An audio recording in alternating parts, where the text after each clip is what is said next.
Hello friends, જય શ્રી કૃષ્ણ. કેમ છો બધા? મજામાં ને? તો આજે હું ફ્રેન્ડ્સ છે ને આપણે જો નવરાત્રિ અને દિવાળી જેવા તહેવારો આવી રહ્યા છે અને તેમાં પૂજામાં આપણે કેટલી બધી વાટોની જરૂર પડતી હોય છે. તો દીવાબત્તીમાં આપણે ક્યારેક ગોળ વાટ કે પછી લાંબી વાટનો ઉપયોગ કરતા હોઈએ છીએ અને અખંડ વાટનો પણ ઉપયોગ કરતા હોઈએ છીએ. તો આજે હું એકદમ સહેલી રીતે આપણે જે બજારમાં જે મશીનમાં બહાર બને છે તેવી જ એક જ સરખી બને અને જે લોકો હજી પહેલી વાર બનાવતા હશે ને એ લોકોને પણ જો આ રીતથી તે બનાવશે ને એટલે એક જ સરખી વાટ બનીને તૈયાર થશે અને લાંબો સમય સુધી ચાલે તેવી વાટ બનશે મિત્રો. તો ચાલો ફટાફટ વિડીયો સ્ટાર્ટ કરીએ. તો ફ્રેન્ડ્સ, અહીંયા મેં દીવાબત્તી બનાવવા માટે જો આ રીતના મેં રૂ લઈ લીધેલું છે. તો તમે કોઈ પણ દેશી રૂ હોય ઘરનું, આપણે ગામડાનું જે કપાસ હોય એ પણ લઈ શકો છો, યા ફિર બહાર આપણે જે તૈયાર માર્કેટમાં જે પેકેટમાં મળે છે એ પણ તમે અહીંયા લઈ શકો છો મિત્રો. તો આમાંથી હવે આપણે છે ને એક જાદુઈ રીતે કે 5 જ મિનિટમાં આપણે 100 નંગ જેટલી લાંબી બાતી બનાવીશું, એટલે કે લાંબી વાટ બનાવીશું. તો તેના માટે આપણે એક અગરબત્તીની જરૂર પડશે. તો આજે આપણે અગરબત્તીથી જ બનાવીશું. તો આ જે માવો છે અગરબત્તીનો એ આ રીતના રિવર્સમાં ફેરવી અને બધું જ આપણે દૂર કરી દઈશું. જો મિત્રો, કંઈક આ રીતના જો, એટલે એકદમ આસાનીથી આ જે અગરબત્તી ઉપર માવો છે એ બધો નીકળી જશે. જો કંઈક આ રીતની આ અગરબત્તીની સળી છે એ તૈયાર થઈ ગઈ છે. હવે આપણને એક આ રીતના પાટલીની જરૂર પડશે. તમે પાટલીની જગ્યાએ થાળીની પાછળ પણ આ કરી શકો છો. તો આ રીતના આપણે જે અગરબત્તીની સળી છે તેનો ઉપયોગ આજે આપણે જો 5 જ મિનિટમાં 100 નંગ જેટલી આપણે આ વાટ તૈયાર કરીશું મિત્રો. આ તો તમે બાળકોને કહેશો ને તો એ લોકો માટે તો એક નવી ગેમ જ બની જશે કે આજે મમ્મી એક નવી જ ગેમ અમને રમવા માટે આપેલી છે. તો જો આ રીતના લાંબી વાટની આપણે નવરાત્રિમાં કેટલી જરૂર પડતી હોય છે. ઇવન હવે દિવાળી પણ આવી રહ્યું છે તો દિવાળીમાં પણ આ રીતની વાટની આપણે જરૂર પડતી હોય છે. તો આ રીતના જો તમારે જેટલી જાડી, પાતળી કે લાંબી કરવી હોય તે પ્રમાણે તમારે આ રીતના લાંબુ ફેલાવી દેવાનું મિત્રો. જો કંઈક આ રીતનું. અને હવે આને આપણે આ રીતના હટકડીને રાખીને પછી એક હાથે અહીંયા પકડવાનું અને બીજા હાથથી આપણે આ રીતના જો ફેરવતા જવાનું. એટલે એકદમ આસાનીથી આપણી જે આ વાટ તૈયાર કરીએ છીએ એકદમ સરસ એવી બનીને તૈયાર થઈ જશે. જો મિત્રો, કંઈક આ રીતના બનીને તૈયાર થશે. તમને ખ્યાલ આવી જ ગયો હશે તો કઈ રીતના તમને બતાવું છું. જો મિત્રો, અને હવે મિત્રો જો તમે અહીંયાથી આ પકડીને કાઢવા જશો ને તો આટલો ભાગ તૂટીને બહાર આવશે. અને જો એમ પાછળથી કાઢવા જશો ને અહીંયા પાછળથી આમ તો અહીંયાથી આ બધું ભેગું થતું જશે. તો એમ ના થાય એના માટે આપણે શું કરીશું, તો એકવાર આ રીતના રિવર્સમાં ફેરવી અને વચ્ચે પકડી અને હવે કાઢીશું. તો જો મિત્રો, કેટલી સરસ એવી આપણી આ વાટ બનીને તૈયાર થઈ ગઈ છે મિત્રો. જો કંઈ ભેગી થઈ નથી કે આગળથી તૂટી પણ નથી. તો આવી જ રીતના આપણે બીજી બધી વાટો પણ બનાવી લઈશું મિત્રો. જો આ રીતના આપણે રૂ છે એ પાથરતા જશું. જો 2 જણા હોય ને તો તમારે આ રીતના રૂ 1 જણા આપને પાથરતા જાય, પાથરીને આ રીતના આપતા જાય અને બીજા જણા છે એ આ રીતના આપણે જે હમણાં જે પ્રોસેસ કરી એ રીતના આ સટકડીમાં કરતા જાય. તો ફટાફટ બનીને આ તૈયાર થશે. તો ફ્રેન્ડ્સ, ફક્ત મેં 2 જ મિનિટમાં આટલી બધી વાટ બનાવીને તૈયાર કરી લીધી છે. તો બહાર આપણે જે મશીનમાં બનતી હોય તૈયાર એવી જ આ વાટ એક જ સરખી બનીને તૈયાર થઈ છે. તો બહાર કરતાં આપણે ઘરે સસ્તી એવી આ વાટ બનીને તૈયાર થાય છે. તો હવે આપણે મિત્રો છે ને ગોળ વાટ બનાવીશું. ગોળ વાટ બનાવવામાં જ બધાને ઘણો બધો પ્રોબ્લેમ થતો હોય છે.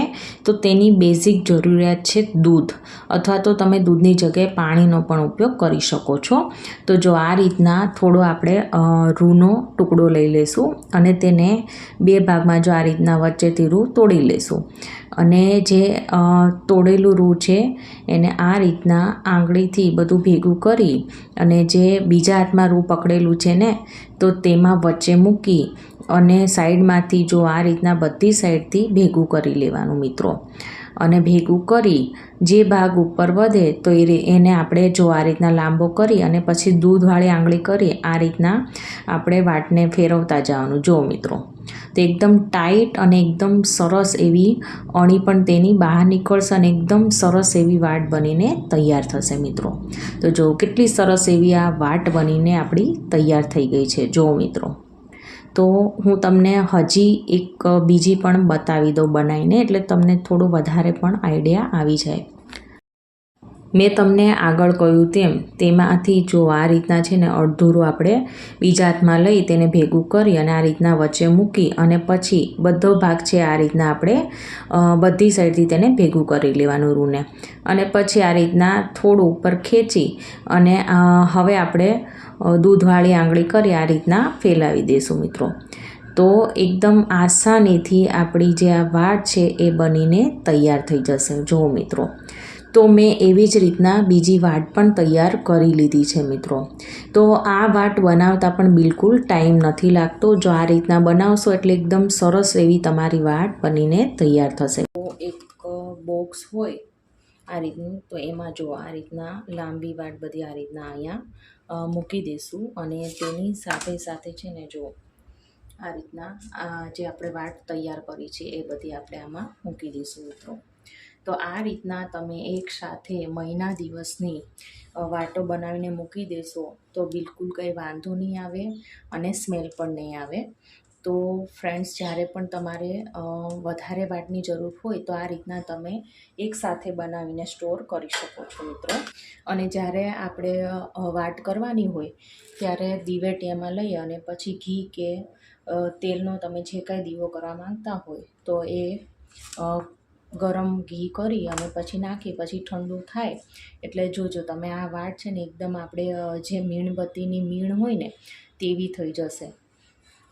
એટલે કે એકદમ કડક થઈ જશે મિત્રો. એકદમ સરસ એવી વાટ થશે અને લાંબો સમય સુધી ઠરશે પણ નહીં મિત્રો. ને હવે આપણે આને ઢાંકીને આપણે મૂકી દઈશું એટલે બિલકુલ કંઈ વાંધો નહીં આવે અને આપણે જ્યારે જરૂર પડે ત્યારે આમાંથી આપણે વાટ લઈને કરી શકીએ છીએ મિત્રો. તો મિત્રો, આપણે ક્યારેક પંચમુખી વાટ કે સાતમુખી આપણે વાટની જરૂર પડી હોય તો એ કેવી રીતે બનાવશું? તો જો આ રીતના આપણે છે ને થોડુંક આમાંથી આપણે રૂ લઈ લઈશું. આપણે જે નોર્મલ વાટમાં રૂ લઈએ એટલું જ મેં અહીંયા લીધેલું છે.